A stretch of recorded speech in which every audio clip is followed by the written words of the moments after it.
Hey guys, what is up? Kid here. It's been a while since I've been able to make a video. I had a couple videos kind of planned to do before World's Ascent, but I got sick and then World's Ascent happened, so I didn't have time to really record anything. Then I came back from Worlds and I was sick again with COVID that I think I got at the Ascent. I'm not very sure, but I'm finally well enough to actually record a video, so I figured I'll start with my Ascent trip in general.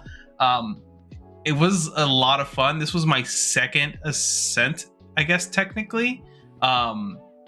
Before this, the only other two places I went to was Ascent Seattle, which was my first Ascent ever, which was a lot of fun. And then Nationals, if you kind of count that, I played in the regional and Nationals as well.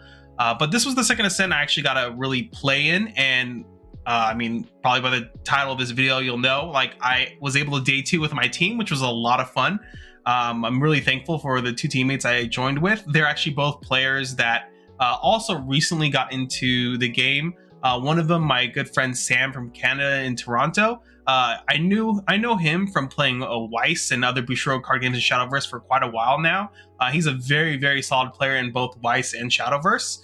And so I knew he played Magic a lot before, and a while ago I convinced him to, like, hey, you should go check out Ascent Toronto. I'm just getting into this game. Maybe you'll be interested in it too. He went to that event, played in the starter deck tournaments, I think, they had for the side events at there, and then kind of learned to play through that and really enjoyed it because he kind of also had like the same itch that I think a lot of people end up playing this game for, is that they miss having the interaction levels of like Magic with the stack and doing a lot of back and forth and kind of like the deck building and different constructions you can do in this game, kind of like MTG.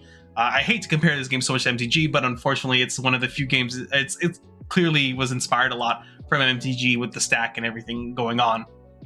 They really enjoyed this game, and so they ended up getting into it around the same time I did. And this was their first major event, I believe, and our team was able to day two, which was great. So I guess technically this is my first day two for an Ascent. I don't know if it's like less impressive because it's a team event, I guess, but we're kind of used to playing a lot of team events because the structure of this team event for Grand Archive is very, very similar to how Bushiroad tends to do their off season, like when there's no regionals for Worlds, but they have regionals for teams. It's kind of set up in the same way. You have a group of three, and then you each play different decks. You can't really share cards. And in this case, you can for Grand Archive, but you all share the same card pool, which is a little different. So you can only have 4 of a specific card, right? In the Bushiroad games, you just have to have like 3 different clans or whatever, or 3 different deck types or whatever in your team to compete in those. So we're kind of already used to the format, which was really interesting because in Bushiroad games, from what I come from, they actually don't let you communicate. It's a team event, but they don't let you communicate at all, which I think is the weirdest thing. Grand Archive, you do get to communicate, which was really funny because we're also used to Bushiroad games. None of us really talked. We'd like run into teams that was like, yo, this guy has Terraforming, this has GCI, this guy has QSG or whatever, and all of us were just like sitting there quietly just playing because we're just used to Bushiroad stuff, and we're just like, our game plan is our game plan. We'll just execute it to the best of our ability and go from there. Which was kind of funny and stuff. You know, in my opinion, how some people took it like really, really seriously about letting them know their teammates like what the other people have. It's pretty much. But yeah, besides that, I was able to day two with my team. My personal record was, for day one at least, was 5-2-1. We did intentionally draw the last round to guarantee us going into day two, since, you know, that was kind of our main goal there. And thankfully, the final team we played against did decide to intentionally draw because that was kind of their plan as well. So I'm very thankful for them for doing that, because that's something we don't get to experience in Bushiroad games. Bushiroad games, they make you play it out no matter what. And if you try to intentionally draw or something, you can just get DQ'd. So obviously in this game, it's a little bit different. Obviously, I think if you're watching this video, you should know that at least. And we're able to day two. So I'm gonna, I guess, show off the mat because I was super excited to receive this, and I was really happy to get the Mnemonic Charm, I believe is how you say it. So this is the play mat. It's beautiful. I'm really happy that I was able to receive this. I'm really thankful to my teammates as well, obviously. And then here was the card for day 2. I'm not sure if this code matters, so I'm going to try to block it a little bit. But I'm really happy I was able to receive this card. One, because it makes my life easier qualifying for Nats for 2026 a little bit easier, because now I have a store championship that I won, and then this, which was a day 2, which brings me up to 6 points already. And I think you only need 12 points before Nats next year. Since I'm already halfway there, I feel a lot more relieved about receiving those points and not having to hunt them down or anything like that. Because personally, a lot of the times I don't like buying my way into events. I want to like earn my right there, if that makes any sense. Because I don't know, it feels like an undeserved victory when you kind of like buy your way in. I understand for some reason some people will buy their way in anyway because maybe they didn't have enough time to play or whatever, or kind of got put in the same situation I got put into this in 2025 here, where a lot of people in the Vegas community just had a lot of cards to trade in, and not all of them could go. And they were nice enough to like basically give it to me to do the trade in for them and let me take the spot for Nats, which was really cool at the time. So thanks to the Vegas community for that for sure. But yeah, so World Ascent was a lot of fun. If you haven't gone this next year, I think it's in 2026. It's going to be in Singapore. I think they announced that already. I'm not sure. I honestly don't remember off the top of my head, but I'm pretty sure it was like they announced Singapore or something. It was a great experience. I think if you haven't been to an Ascent in general, you should go. But also if you haven't been to a Worlds event, it's a lot of fun. The shop, buying all the SP3 packs I could, was a lot of fun as well.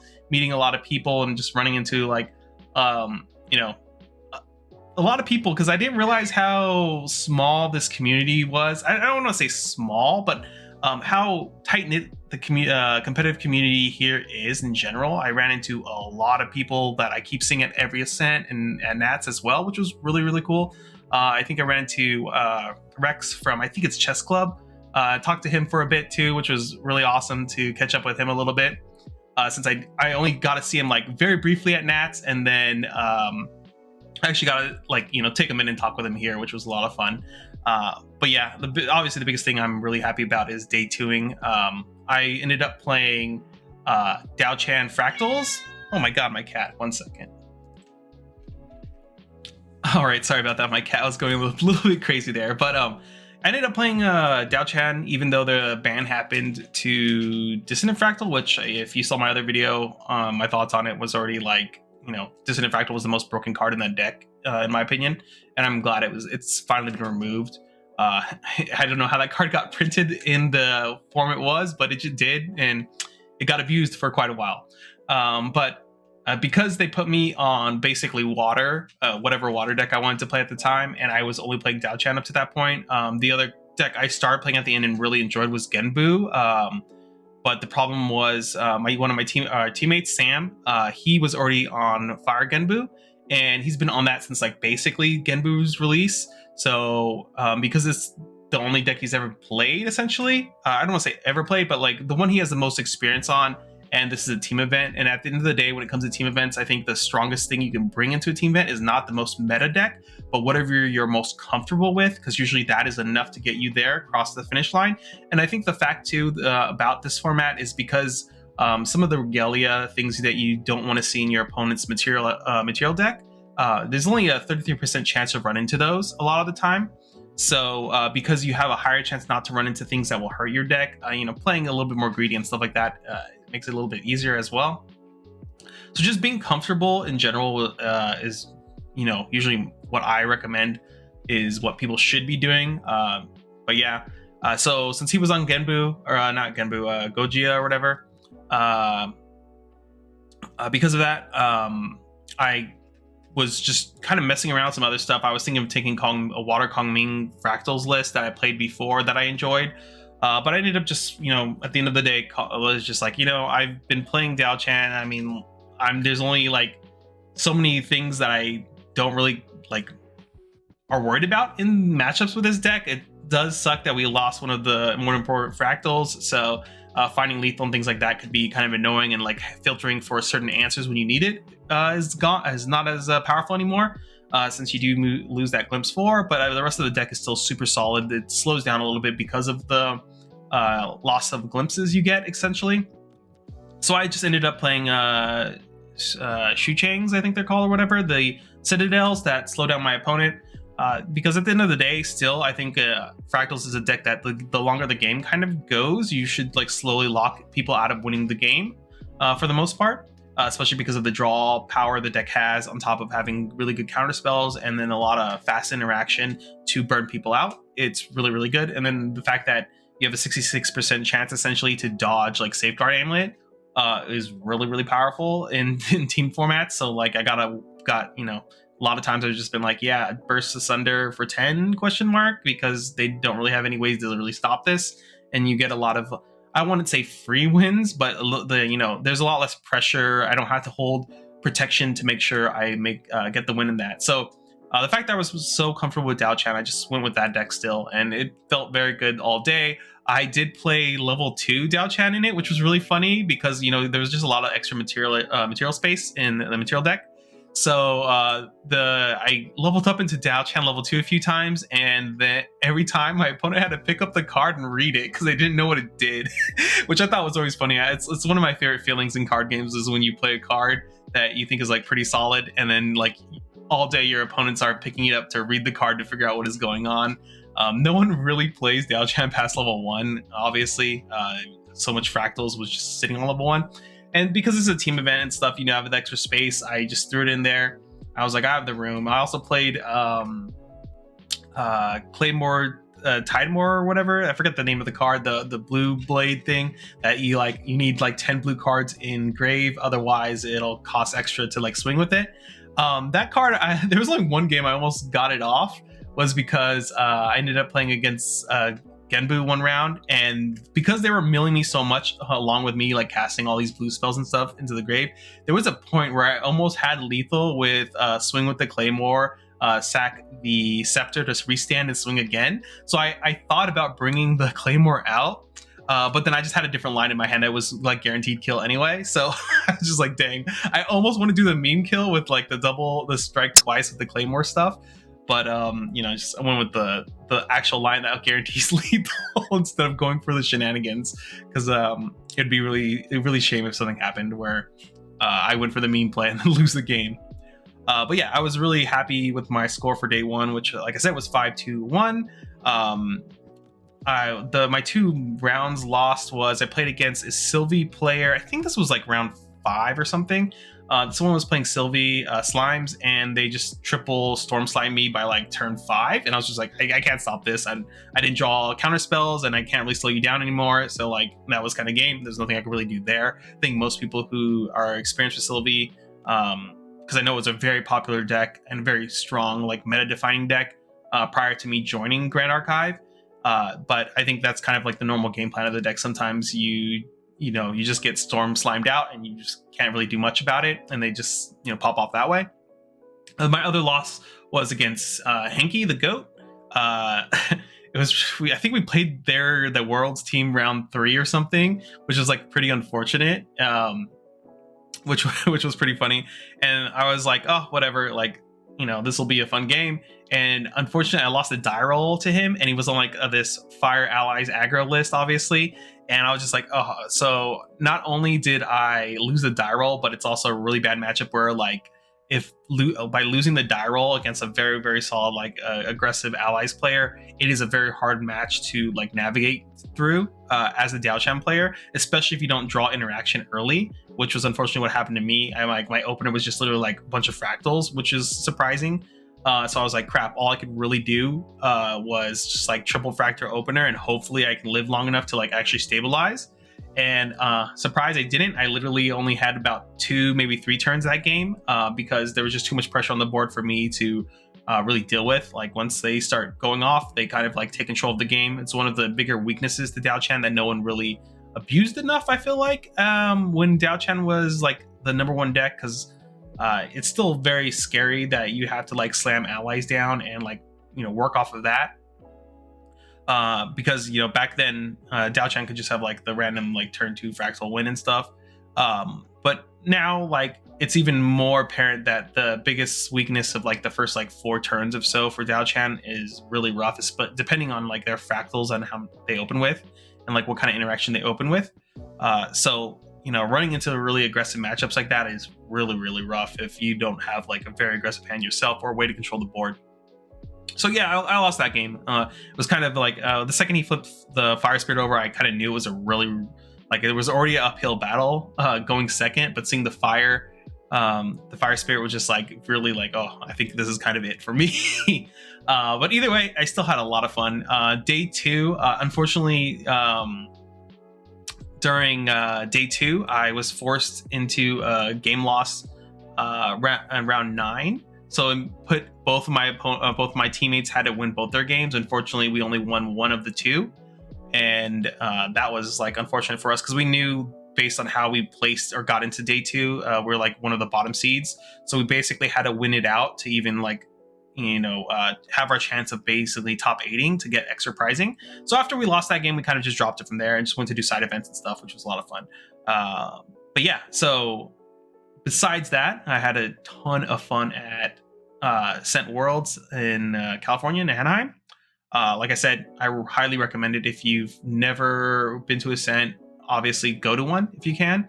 It's a lot of fun, even like casually. There's a lot of side events to do, things like that. One of the fun things I was able to do at least was to do the starter deck tournaments for the new starters, which was great. The new starters look amazing. They were very fun to play with, and I'm very excited for the DTR set. Already been talking with like my teammates and trying to figure out some spicy brews. Hopefully we figure out something and decide to go to Boston. Right now we're kind of in the air and limbo basically on if we're going to Boston or not. It probably really depends on how we're feeling about how the meta's shaking out to be by time like 1 week into DTR's release, and then if we decide, we'll make the jump and go to Boston hopefully. So hopefully I see people there. That'd be really, really cool. But besides that, what else about my Ascent? I think that's kind of it. I was just really happy to make day 2. I'm really excited to continue playing this game competitively. It's been a lot of fun, a lot of stress, and meeting all these new people and interacting with the community has been great. Yeah, I mean, that's all I can really say. I mean, with that being said, guys, hopefully you enjoyed this video. Be sure to like, comment, subscribe, all that stuff. I'll be releasing a lot more GA content pretty soon. I should have a video where I'm going to talk about Genbu a bit. I know we're at the end of HVN's season, but I still think Genbu as a deck is going to be really, really powerful moving into DTR. It's one of the things I'm most curious about, like what decks will survive the new DTR meta. There seems to be like a lot of random Fantasia hate, so maybe we're at this point too where like Fantasias is just going to kind of rotate out essentially just due to the hate that's available. But then they also recently revealed the Astra Fantasia that seems really, really good. There's a lot of cool tools they've also been releasing. There's some stuff in there that scares me, like some red flag cards. I would say that either one, they're going to be broken. They're either going to be absolutely broken on release, or they're going to be garbage until there is an exact meta where these cards that are probably broken get to like really shine and like take over the game essentially. And that's one thing I'm kind of scared of. The way that Weebs of the Shore balances and releases cards, it's a kind of a love and hate relationship for me so far. I think they do a really, really great job making things interesting, but I also think they do let some things like sneak through that probably shouldn't, or I don't know. It's one of those things where like I would love to like sit down and talk to the designers of cards, especially some specific cards, and like understand their thought process, because sometimes I see some of these cards that they release and I'm always like, man, I feel like they did not future-proof this card, or like consider about like how this card would affect decks in the future, which I think that's I understand they're like kind of like a smaller company and stuff, and their design team is way tiny. So I totally understand like missing those things too, because sometimes you do get lost in the sauce. I've done that a lot before. I've designed some cards as well before for some other like games, and I totally understand where you're like, you think something's not broken or you don't feel like it's powerful enough, you bump up the numbers a little bit, and then you release it out in the wild, and then you find out like, oh my god, what a huge mistake that was. What was I thinking when I made this card? Why did I make this card cost 1 or whatever? Because like suddenly this thing that wasn't getting much support is now getting a little bit extra support in the future, and sometimes it only takes like one supporting card to make other cards that were like considered kind of trash and it now broken. So I'm very curious to see how these cards end up panning out.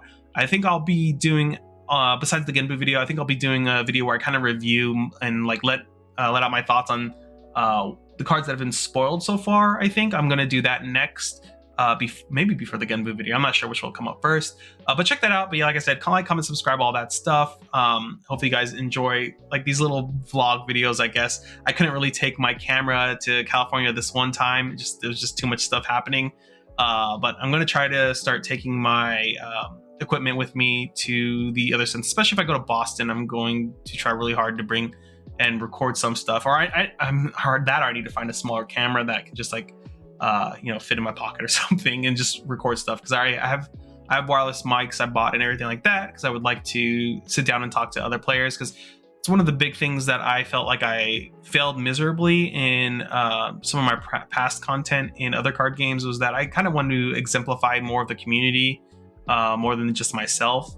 And I think, talking to people at Ascent and stuff like that and other community members will be a lot of fun. So yeah, with that being said, guys, see you guys in the next video. Later, everyone.